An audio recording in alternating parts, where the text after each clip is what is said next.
नमस्कार, किस्से कहानियां में आपका स्वागत है। आइए सुनते हैं रविंद्रनाथ ठाकुर द्वारा रचित कहानी काबुली वाला। मेरी 5 वर्ष की छोटी लड़की मिनी से पल भर भी बात किए बिना नहीं रहा जाता।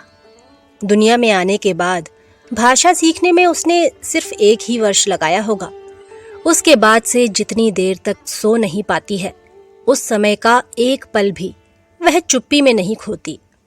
उसकी माता बहुधा डांट फटकार कर उसकी चलती हुई जुबान बंद कर देती है, किंतु मुझसे ऐसा नहीं होता। मिनी का मौन मुझे ऐसा अस्वाभाविक सा प्रतीत होता है कि मुझसे वह अधिक देर तक सहा नहीं जाता, और यही कारण है कि मेरे साथ उसके भावों का आदान प्रदान कुछ अधिक उत्साह के साथ होता रहता है।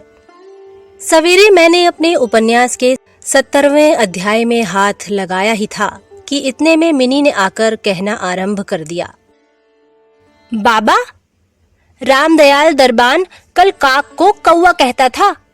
वह कुछ भी नहीं जानता है ना बाबा?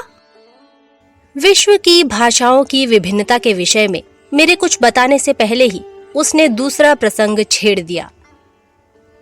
बाबा, भोला कहता था आकाश मुंह से पानी फेंकता है, इसी से वर्षा होती है। अच्छा बाबा, भोला झूठ मूठ कहता है ना? खाली बकबक किया करता है, दिन रात बकता रहता है। इस विषय में मेरी राय की तनिक भी राह ना देखकर चट से धीमे स्वर में एक जटिल प्रश्न कर बैठी। बाबूजी, माँ तुम्हारी कौन लगती है?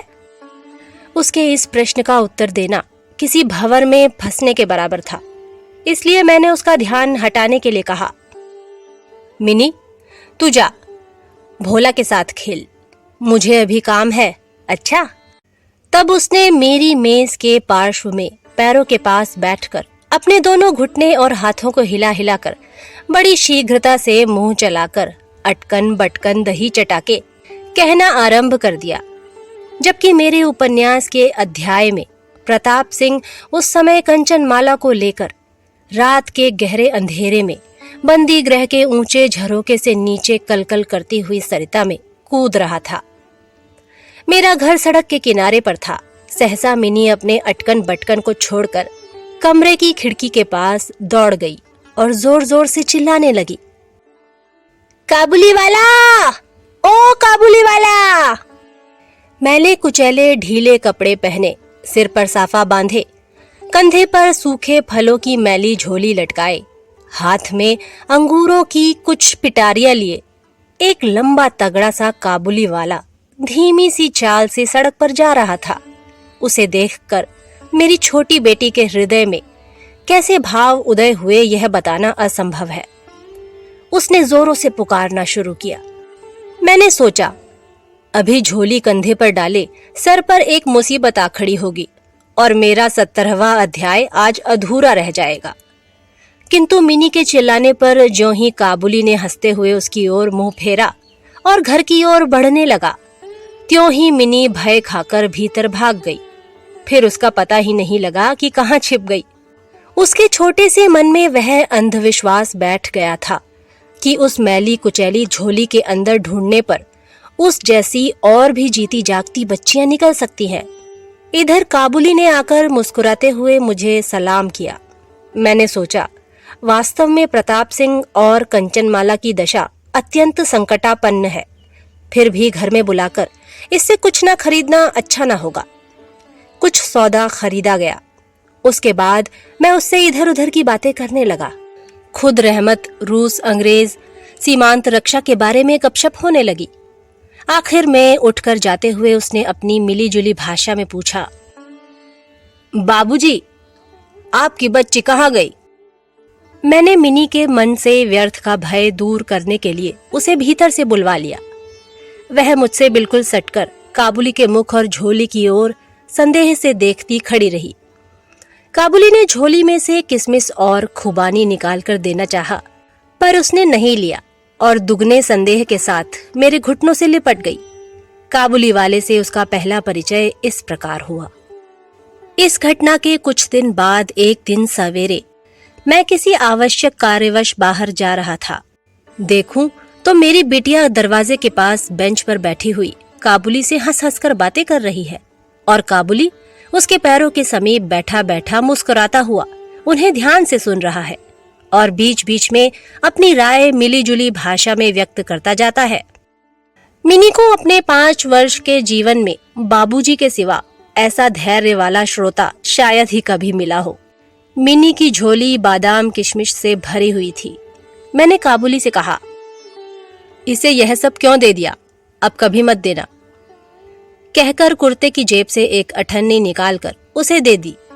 उसने बिना किसी हिचक के अठन्नी लेकर अपनी झोली में रख ली।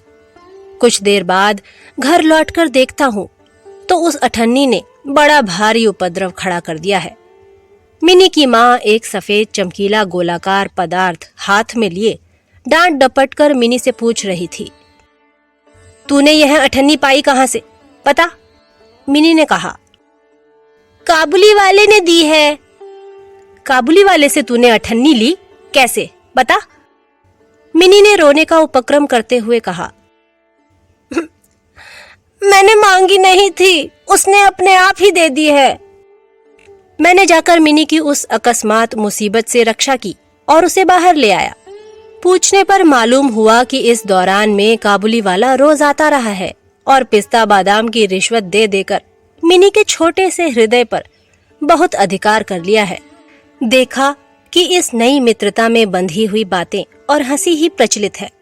जैसे मेरी बिटिया रहमत को देखते ही हंसती हुई पूछती, काबुली वाला, ओ काबुली वाला, तुम्हारी झोली के भीतर क्या है? काबुली, जिसका नाम रहमत था, एक अनावश्यक चंद्र बिंदु जोड़कर मुस्कुराता हुआ उत्तर देता, हाँ बिटिया। उसके परिहास का रहस्य क्या है यह तो नहीं कहा जा सकता, फिर भी इन नए मित्रों को इससे तनिक विशेष खेल सा प्रतीत होता है। और जाड़े के प्रभात में एक सयाने और एक बच्ची की सरल हंसी सुनकर मुझे भी बड़ा अच्छा लगता। उन दोनों मित्रों में और भी एक आध बात प्रचलित थी। रहमत मिनी से कहता, तुम ससुराल कभी नहीं जाना, अच्छा?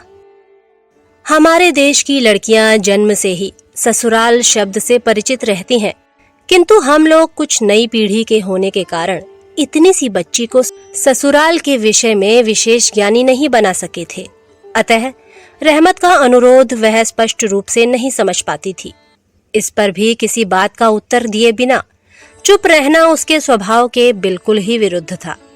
उल्टे वह रहमत से ही पूछती, तुम ससुराल जाओगे? रहमत काल्पनिक श्वसुर के लिए अपना जबरदस्त घूंसा तान कर कहता, हम ससुर को मारेगा। सुनकर मिनी ससुर नामक किसी अनजाने जीव की दुर्वस्था की कल्पना करके खूब हंसती। देखते देखते जाड़े की सुहावनी ऋतु आ गई। पूर्व युग में इसी समय राजा लोग दिग्विजय के लिए कूच करते थे। मैं कलकत्ता छोड़कर कभी नहीं गया, शायद इसीलिए मेरा मन ब्रह्मांड में घूमा करता है, यानी मैं अपने घर में ही चिर प्रवासी हूँ। बाहरी ब्रह्मांड के लिए मेरा मन सर्वदा आतुर रहता है। किसी विदेश का नाम आगे आते ही मेरा मन वहीं की उड़ान लगाने लगता है। इसी प्रकार किसी विदेशी को देखते ही तत्काल मेरा मन सरिता पर्वत बीहड़ वन के बीच में एक कुटीर का दृश्य देखने लगता है और एक उल्लासपूर्ण स्वतंत्र जीवन यात्रा की बात कल्पना में जाग उठती है। इधर देखा तो मैं ऐसी प्रकृति का प्राणी हूँ जिसका अपना घर छोड़कर बाहर निकलने में सिर कटता है। यही कारण है कि सवेरे के समय अपने छोटे से कमरे में मेज के सामने बैठकर उस काबुली से गपशप लड़ाकर बहुत कुछ भ्रमण का काम निकाल लिया करता हूँ। मेरे सामने काबुल का पूरा चित्र खिंच जाता। दोनों ओर ऊबड़ खाबड़ लाल लाल ऊंचे दुर्गम पर्वत है और रेगिस्तानी मार्ग, उन पर लदे हुए ऊंटों की कतार जा रही है। ऊंचे ऊंचे साफे बांधे हुए सौदागर और यात्री कुछ ऊंट की सवारी पर हैं तो कुछ पैदल ही जा रहे हैं। किन्हीं के हाथों में बर्छा है तो कोई बाबा आदम के जमाने की पुरानी बंदूक थामे हुए है। बादलों की भयानक गर्जन के स्वर में काबुली लोग अपनी मिलीजुली भाषा में अपने देश की बातें कर रहे हैं। मिनी की माँ बड़ी वहमी तबीयत की है। राह में किसी प्रकार का शोरगुल हुआ नहीं कि उसने समझ लिया कि संसार भर के सारे मस्त शराबी हमारे ही घर की ओर दौड़े आ रहे हैं। उसके विचारों में यह दुनिया इस छोर से उस छोर तक चोर, डकैत, मस्त शराबी, सांप, बाघ, रोगों, मलेरिया, तिलचट्टे और अंग्रेजों से भरी पड़ी है। इतने दिन हुए इस दुनिया में रहते हुए भी उसके मन का यह रोग दूर नहीं हुआ। रहमत काबुली की ओर से भी वह पूरी तरह निश्चिंत नहीं थी। उस पर विशेष नजर रखने के लिए मुझसे बार बार अनुरोध करती रहती। जब मैं उसके शक को परिहास के आवरण में ढकना चाहता तो मुझसे एक साथ कई प्रश्न पूछ बैठती। क्या कभी किसी का लड़का नहीं चुराया गया? क्या काबुल में गुलाम नहीं बिकते? क्या एक लंबे तगड़े काबुली के लिए एक छोटे बच्चे का उठा ले जाना असंभव है? इत्यादि। मुझे मानना पड़ता कि यह बात बिल्कुल असंभव भी नहीं है। भरोसा करने की शक्ति सब में समान नहीं होती। अतः मिनी की माँ के मन में भय ही रह गया। लेकिन केवल इसीलिए बिना किसी दोष के रहमत को अपने घर में आने से मना न कर सका। हर वर्ष रहमत माघ मास में लगभग अपने देश लौट जाता है। इस समय वह अपने व्यापारियों से रुपया पैसा वसूल करने में तल्लीन रहता है। उसे घर घर, दुकान दुकान घूमना पड़ता है। फिर भी मिनी से उसकी भेंट एक बार अवश्य हो जाती है। देखने में तो ऐसा प्रतीत होता है कि दोनों के मध्य किसी षड्यंत्र का श्री गणेश हो रहा है। जिस दिन वह सवेरे नहीं आ पाता उस दिन देखूं तो वह संध्या को हाजिर है। अंधेरे में घर के कोने में उस ढीले ढाले जामा पाजामा पहने झोली वाले लंबे तगड़े आदमी को देखकर सचमुच ही मन में अचानक भय सा पैदा हो जाता है। लेकिन जब देखता हूँ कि मिनी ओ काबुली वाला पुकारती हुई हंसती हंसती दौड़ी आती है और दो भिन्न भिन्न आयु के असम मित्रों में वही पुराना हास परिहास चलने लगता है, तब मेरा सारा हृदय खुशी से नाच उठता है। एक दिन सवेरे मैं अपने छोटे कमरे में बैठा हुआ नई पुस्तक के प्रूफ देख रहा था। जाड़ा विदा होने से पूर्व आज 2-3 दिन खूब जोरों से अपना प्रकोप दिखा रहा है। जिधर देखो उधर उस जाड़े की ही चर्चा है। ऐसे जाड़े पाले में खिड़की में से सवेरे की धूप मेज के नीचे मेरे पैरों पर आ पड़ी। उसकी गर्मी मुझे अच्छी प्रतीत होने लगी। लगभग 8 बजे का समय होगा। सिर से मफलर लपेटे उषा चरण सवेरे की सैर करके घर की ओर लौट रहे थे। ठीक इस समय राह में एक बड़े जोर का शोर सुनाई दिया। देखूं तो अपने उस रहमत को 2 सिपाही बांधे लिए जा रहे हैं। उनके पीछे बहुत से तामाशाई बच्चों का झुंड चला आ रहा है। रहमत के ढीले ढाले कुर्ते पर खून के दाग हैं और एक सिपाही के हाथ में खून से लथपथ छुरा। मैंने द्वार से बाहर निकलकर सिपाही को रोक लिया। पूछा, क्या बात है? कुछ सिपाही से और कुछ रहमत से सुना कि हमारे एक पड़ोसी ने रहमत से रामपुरी चादर खरीदी थी। उसके कुछ रुपए उसकी ओर बाकी थे जिन्हें देने से उसने साफ इनकार कर दिया। बस इसी बात पर दोनों में बात बढ़ गई और रहमत ने छुरा निकालकर घोंप दिया। रहमत उस झूठे बेईमान आदमी के लिए भिन्न भिन्न प्रकार के अपशब्द सुना रहा था। इतने में काबुली वाला ओ काबुली वाला पुकारती हुई मिनी घर से निकल आई। रहमत का चेहरा क्षण भर में कौतुक हास्य से चमक उठा। उसके कंधे पर आज झोली नहीं थी, अतः झोली के बारे में दोनों मित्रों की अभ्यस्त आलोचना ना चल सकी। मिनी ने आते ही पूछा, तुम ससुराल जाओगे? रहमत ने प्रफुल्लित मन से कहा, हाँ, वहीं तो जा रहा हूँ। रहमत ताड़ गया कि उसका यह जवाब मिनी के चेहरे पर हंसी ना ला सकेगा और तब उसने हाथ दिखाकर कहा, ससुर को मारता, पर क्या करूं, हाथ बंधे हुए हैं। छुरा चलाने के जुर्म में रहमत को कई वर्ष का कारावास मिला। रहमत का ध्यान धीरे धीरे मन से बिल्कुल उतर गया।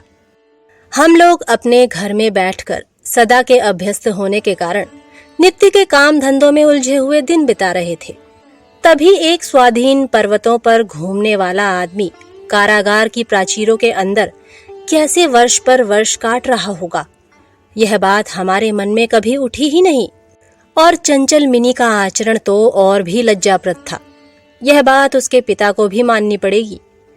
उसने सहज ही अपने पुराने मित्र को भूलकर पहले तो नबी सईस के साथ मित्रता जोड़ी, फिर क्रमशः जैसे जैसे उसकी वयोवृद्धि होने लगी वैसे वैसे सखा के बदले एक के बाद एक उसकी सखियां जुटने लगीं।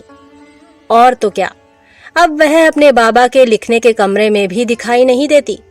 मेरा तो एक तरह से उसके साथ नाता ही टूट गया है। कितने ही वर्ष बीत गए। वर्षों बाद आज फिर शरद ऋतु आई है। मिनी की सगाई की बात पक्की हो गई। पूजा की छुट्टियों में उसका विवाह हो जाएगा। कैलाश वासिनी के साथ साथ अब की बार हमारे घर की आनंदमयी मिनी भी माँ बाप के घर में अंधेरा करके ससुराल चली जाएगी। सवेरे सूर्यदेव बड़ी सज धज के साथ निकले। वर्षों के बाद शरद ऋतु की यह नई धवल धूप सोने में सुहागे का काम दे रही है। कलकत्ता की संकरी गलियों से परस्पर सटे हुए पुराने टूटे फूटे घरों के ऊपर भी इस धूप की आभा ने एक प्रकार का अनोखा सौंदर्य बिखेर दिया है। हमारे घर पर सूर्य देव के आगमन से पूर्व ही शहनाई बज रही है। मुझे ऐसा प्रतीत हो रहा है कि जैसे यह मेरे हृदय की धड़कनों में से रो रो कर बज रही हो। उसकी करुण भैरवी रागिनी मानो मेरी विच्छेद पीड़ा को जाड़े की धूप के साथ सारे ब्रह्मांड में फैला रही है। मेरी मिनी का आज विवाह है। सवेरे से घर बवंडर बना हुआ है। हर समय आने जाने वालों का तांता बंधा हुआ है। आंगन में बांसों का मंडप बनाया जा रहा है। हर एक कमरे और बरामदे में झाड़ फानूस लटकाए जा रहे हैं और उनकी टकटक की आवाज मेरे कमरे में आ रही है। चलो रे, जल्दी करो, इधर आओ की तो कोई गिनती ही नहीं है। मैं अपने लिखने पढ़ने के कमरे में बैठा हुआ हिसाब लिख रहा था। इतने में रहमत आया और अभिवादन करके खड़ा हो गया। पहले तो मैं उसे पहचान न सका। उसके पास ना तो झोली थी और ना पहले जैसे लंबे लंबे बाल और ना चेहरे पर पहले जैसी दिव्य ज्योति ही थी। अंत में उसकी मुस्कान देखकर पहचान सका कि वह रहमत है। मैंने पूछा, क्यों रहमत, कब आए? उसने कहा, कल शाम को जेल से छूटा हूं। सुनते ही उसके शब्द मेरे कानों में खट से बज उठे। किसी खूनी को मैंने कभी आंखों से नहीं देखा था। उसे देखकर मेरा सारा मन एकाएक सिकुड़ सा गया। मेरी यही इच्छा होने लगी कि आज के इस शुभ दिन में वह इंसान यहां से टल जाए तो अच्छा हो। मैंने उससे कहा, आज हमारे घर में कुछ आवश्यक काम है, सो आज मैं उसमें लगा हुआ हूं।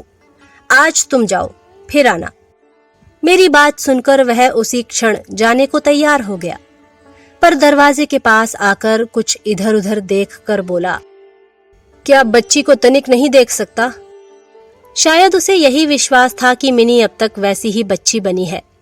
उसने सोचा हो कि मिनी अब भी पहले की तरह काबुली वाला, ओ काबुली वाला पुकारती हुई दौड़ी चली आएगी। उन दोनों के पहले हास परिहास में किसी प्रकार की रुकावट न होगी। यहाँ तक कि पहले की मित्रता की याद करके वह एक पेटी अंगूर और एक कागज के दोने में थोड़ी सी किशमिश और बादाम शायद अपने देश के किसी आदमी से मांग तांग कर लेता आया था। उसकी पहले की मैली कुचैली झोली आज उसके पास न थी। मैंने कहा, आज घर में बहुत काम है, सो किसी से भेंट ना हो सकेगी। मेरा उत्तर सुनकर वह कुछ उदास सा हो गया। उसी मुद्रा में उसने एक बार मेरे मुख की ओर स्थिर दृष्टि से देखा, फिर अभिवादन करके दरवाजे के बाहर निकल गया। मेरे हृदय में जाने कैसी एक वेदना सी उठी। मैं सोच ही रहा था कि उसे बुलाऊं। इतने में देखा तो वह स्वयं ही आ रहा है। वह पास आकर बोला, ये अंगूर और कुछ किशमिश बादाम बच्ची के लिए लाया था, उसको दे दीजिएगा। मैंने उसके हाथ से सामान लेकर पैसे देने चाहे, लेकिन उसने मेरे हाथ को थामते हुए कहा, आपकी बहुत मेहरबानी है बाबू साहब, हमेशा याद रहेगी, पीसा रहने दीजिए। तनिक रुककर फिर बोला, बाबू साहब, आपकी जैसी मेरी भी देश में एक बच्ची है। मैं उसकी याद कर कर आपकी बच्ची के लिए थोड़ी सी मेवा हाथ में ले आया करता हूँ। मैं यह सौदा बेचने नहीं आता।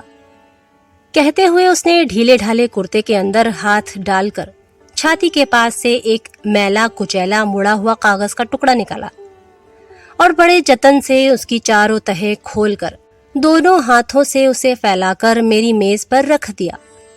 देखा कि कागज के उस टुकड़े पर एक नन्हे से हाथ के छोटे से पंजे की छाप है। फोटो नहीं, तेल चित्र नहीं, हाथ में थोड़ी सी कालिख लगाकर कागज के ऊपर उसी का निशान ले लिया गया है।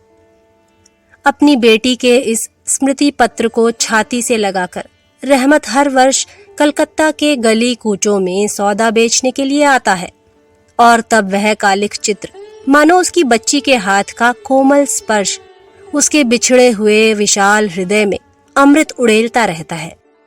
देखकर मेरी आंखें भर आईं और फिर मैं इस बात को बिल्कुल ही भूल गया कि वह एक मामूली काबुली मेवा वाला है। मैं एक उच्च वंश का रईस हूँ। तब मुझे ऐसा लगने लगा कि जो वह है वही मैं हूँ। वह भी एक पिता है और मैं भी।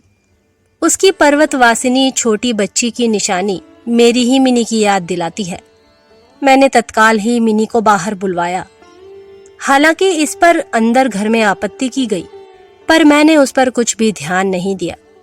विवाह के वस्त्रों और अलंकारों में लिपटी हुई बेचारी मिनी मारे लज्जा के सिकुड़ी हुई सी मेरे पास आकर खड़ी हो गई।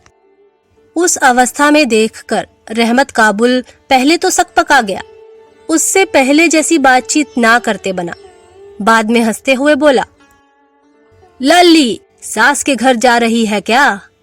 मिनी अब सास का अर्थ समझने लगी थी, अतः अब उससे पहले की तरह उत्तर देते ना बना।